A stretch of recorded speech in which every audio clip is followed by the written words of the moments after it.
Hey guys, it's Ben Smith. This is my testing circuit systems presentation for our 403 electrical class. I did my research on a 2000 F250 with the 7.3 power stroke. So jumping into it, the customer complaint was basically cold start issues. The truck didn't want to start in low temperatures at all, and there were numerous times where the customer had dead batteries due to excessive cranking on the engine.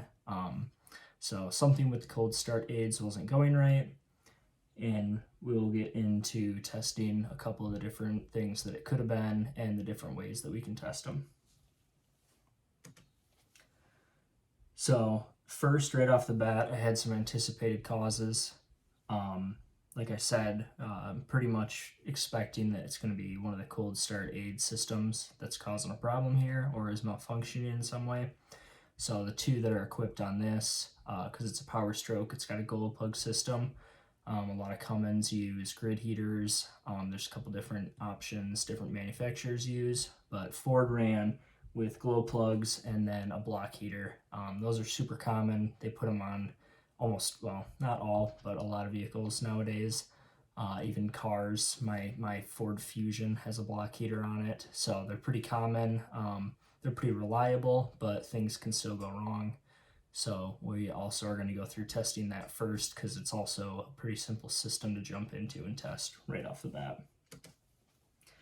So like I said, the first thing I would do, just because it's right out there, it's in the open, is the block heater test. It's pretty simple.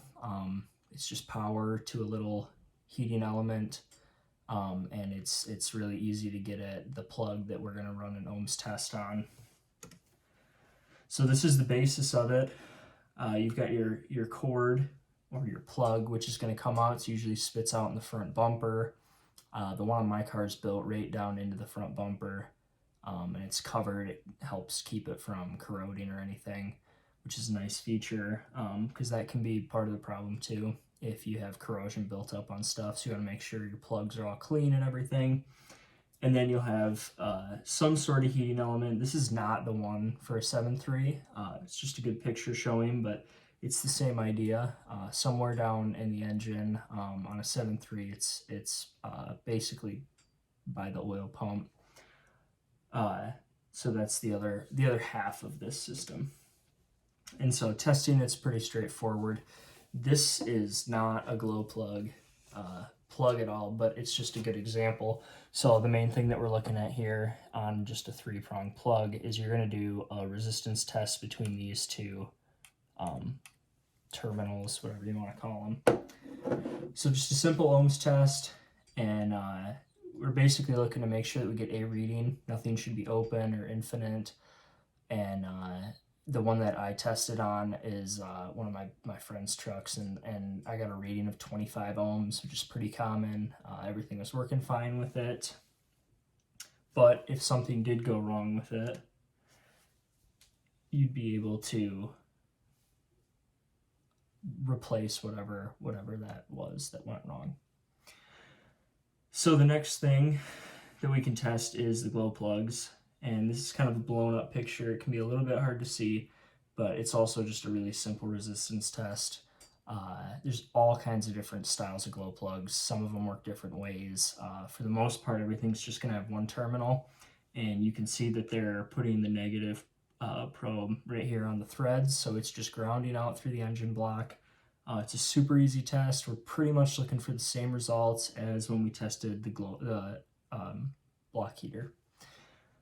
So with that one, same test, similar results.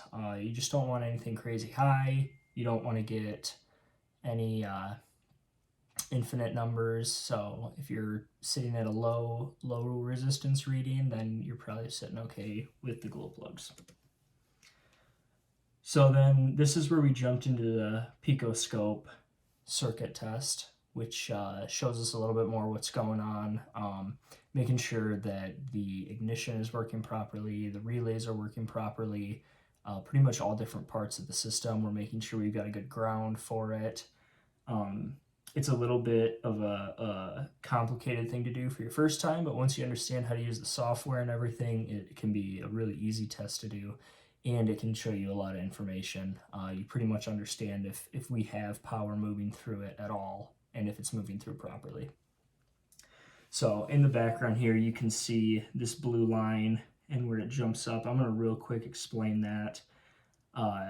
It's basically showing you this is the working load that was put on the system when the key was turned.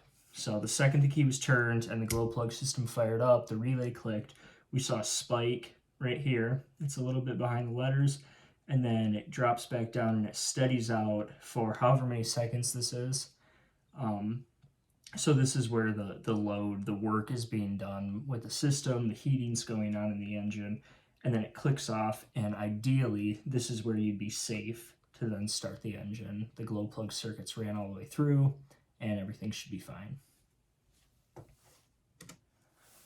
So this is just a pretty easy setup on how you hook the picoscope up.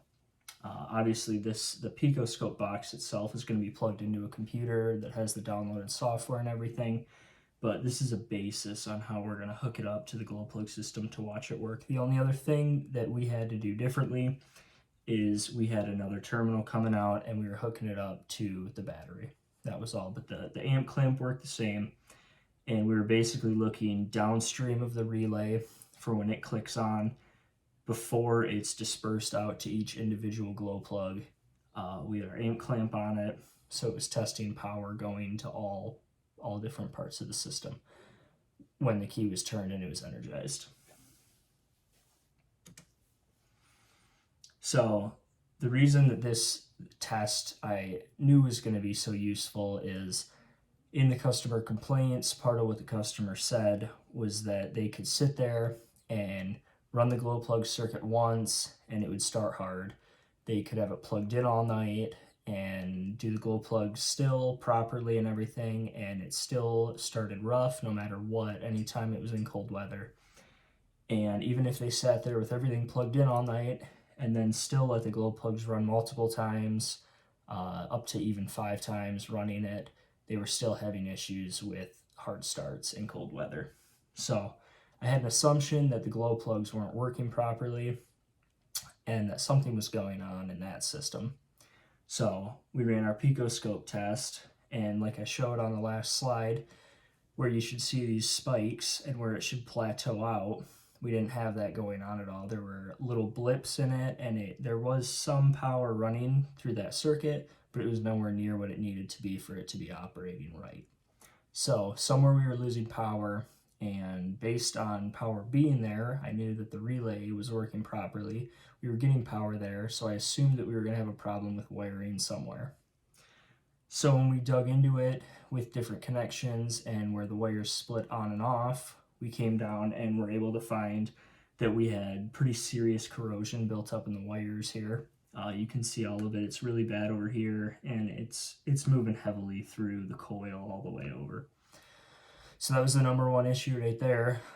Built up corrosion is going to be increased resistance in the system, and it's not going to let the proper amperage move through the rest of the system so that it can properly heat the engine prior to starting. So, like it says here, there were low amperage readings on the picoscope. There was good relay, there was good power supply.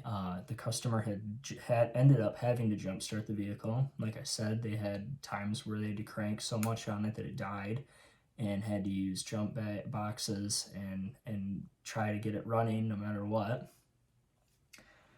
And there was overall just increased resistance, and it was too much for the glow plugs to function most likely at all, even though there was nothing wrong with the glow plugs themselves, because in the test we ran earlier, we had good resistance readings on those.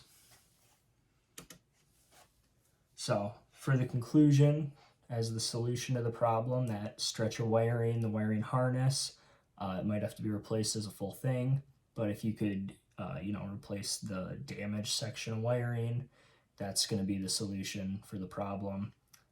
The only other thing I would recommend adding to it is that we figure out why it was corroding and try to do something with wrapping the wires to prevent it from happening again. and kind of give the customer a sense of hope that they won't have issues with it in the future.